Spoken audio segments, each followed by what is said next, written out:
আজকে তোমাদের সাবজেক্ট হচ্ছে সাবজেক্ট ভার্ব এগ্রিমেন্ট, যেটা গ্রামারের কিন্তু একটা খুবই গুরুত্বপূর্ণ বিষয়। সাবজেক্ট ভার্ব এগ্রিমেন্ট থেকে কেন্দ্র সরকার রাজ্য সরকার দুটোর পরীক্ষার ক্ষেত্রে অনেক প্রশ্ন আসে। তো আজকে আমি অল্প কিছু নিয়ম নিয়ে এসেছি, 5টা নিয়ম এখানে আছে। আরো ডিটেলসে যদি তোমরা জানতে চাও বা পড়তে চাও তাহলে ডিসক্রিপশন বক্সে দেওয়া যে নাম্বারে তোমরা কন্ট্যাক্ট করো, তোমাদেরকে সেখান থেকে যথাযথভাবে গাইড করে দেওয়া হবে। আর যে 5টা আজকে করাচ্ছি, যদি সেটার উপর তোমাদের কোনো ডাউট কিছু থাকে অবশ্যই কমেন্টে জানিও, যথাযথভাবে উত্তর দেবার চেষ্টা করব। তো চলে আসি প্রথম নিয়মে। প্রথম নিয়ম কি, যেটা আমরা সকলেই জানি, যে যদি সাবজেক্ট আমাদের সিঙ্গুলার হয় বা প্লুরাল হয় তাহলে সেই অনুযায়ী আমাদের ভার্বটাও কি হয়ে যায়, সিঙ্গুলার বা প্লুরাল। সাবজেক্ট যদি সিঙ্গুলার প্লুরাল হয় তাহলে ভার্বও কি হবে, প্লুরাল হবে। এটা আশা করি সবাই জানো। এটা আমরা যবে থেকে ইংলিশের সেন্টেন্স ফরমেশন শিখেছি তখন থেকে আমরা এই দুটো নিয়মের সঙ্গে কিন্তু পরিচিত।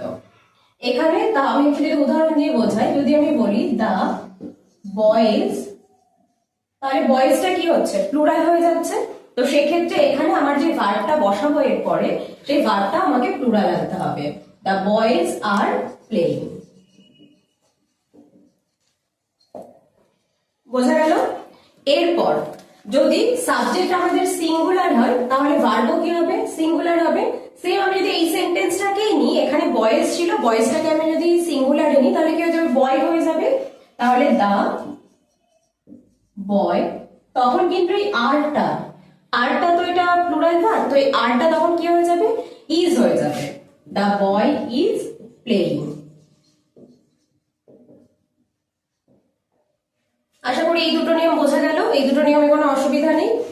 এরপরে যেটা থার্ড এবং ভীষণ ইম্পর্টেন্ট একটা নিয়ম, আনকাউন্টেবল নাউন। নাউনের সম্পর্কে আশা করি সবারই ধারণা আছে। নাউন কাউন্টেবল এবং আনকাউন্টেবল দুই ধরনের নাউনের কথা শুনেছো। তো আনকাউন্টেবল নাউন কি, যেই নাউনগুলোকে আমরা গুনতে পারি না সেগুলোকে আমরা কি বলি, আনকাউন্টেবল নাউন। যাদের কোয়ান্টিটি হয়, পরিমাণ হয়, কিন্তু যাদেরকে আমরা ইন্ডিভিজুয়ালি গুনতে পারি না। যেমন আমাদের হেয়ার বা হচ্ছে যদি বলি রাইস, সল্ট, এগুলোকে কিন্তু আমরা কাউন্ট করতে পারি না। তো এইগুলোর ক্ষেত্রে আমি সবসময় সিঙ্গুলার ভার্ব ব্যবহার করব। তো যেমন যদি উদাহরণ দিই, দ্য হেয়ার ইজ ব্ল্যাক। তো এটা সবসময় মনে রাখবে, যখনই নাউনটা আনকাউন্টেবল হবে অবশ্যই কিন্তু আমার ভার্ব যেটা আসবে সেই ভার্বটা কিন্তু সবসময় সিঙ্গুলার হবে। তো এই 3টে নিয়ম গেল। এরপরে যখন কোনো সেন্টেন্সে দুটো অথবা তার বেশি কোনো নাউন থাকছে এবং সেই নাউনগুলো যুক্ত হচ্ছে কি দিয়ে, অ্যান্ড দিয়ে, সেক্ষেত্রে কি হবে, সেক্ষেত্রে কিন্তু আমরা প্লুরাল ভার্ব ব্যবহার করব। যেমন উদাহরণস্বরূপ যদি বলা হয়, আমি এখানে জায়গা নেই, আমি নিচে তোমাদের এটার উদাহরণটা দেখিয়ে দিচ্ছি 4 নাম্বার দিয়ে। টিয়া, রিনা অ্যান্ড রাম। তো এখানে আমার এরা কিন্তু প্রত্যেকে ইন্ডিভিজুয়ালি সিঙ্গুলার, কিন্তু যখন আমি এদেরকে একসঙ্গে জুড়ে দিচ্ছি অ্যান্ড দিয়ে তখন এটা হয়ে যাচ্ছে প্লুরাল। তো এই ক্ষেত্রে আমার ভার্বটাও কি হয়ে যাবে, প্লুরাল হয়ে যাবে। টিয়া, রিনা অ্যান্ড রাম আর গোয়িং। বোঝা গেল? এই 4টে নিয়ম বোঝা গেল আশা করি।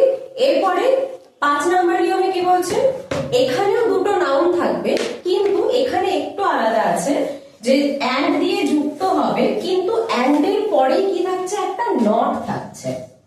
অ্যান্ড এর পরে নট থাকবে, তখন অ্যান্ড এর আগের যে নাউনটা রয়েছে সেটা অনুযায়ী আমি ভার্ব বসাবো।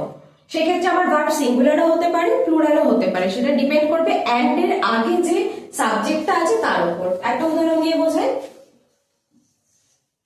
দে and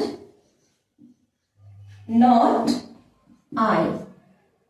তাহলে এখানে and এর পরে not বসেছে এবং এখানে দুটো সাবজেক্ট আছে, একটা আছে দে, একটা আছে আই। আইটা সিঙ্গুলার, দেটা প্লুরাল। তো যেহেতু and এর পরেই not রয়েছে, তো আমি and এর আগের একে অনুযায়ী আমি এখানে একটা ভার্ব আনবো। তাহলে দে and not I are going। দেখো 5টা নিয়ম তোমাদেরকে বললাম, 5টা নিয়মের 5টা উদাহরণও দিয়ে দিলাম। এরপরেও যদি তোমাদের কোনো ডাউট থাকে তোমরা অনলাইন ক্লাসেসের জন্য যোগাযোগ করতে পারো, অথবা অফলাইন ক্লাসেসের জন্য ডেসক্রিপশনে দেওয়া যে নাম্বার রয়েছে সেখানেও তোমরা যোগাযোগ করতে পারো। Thank you.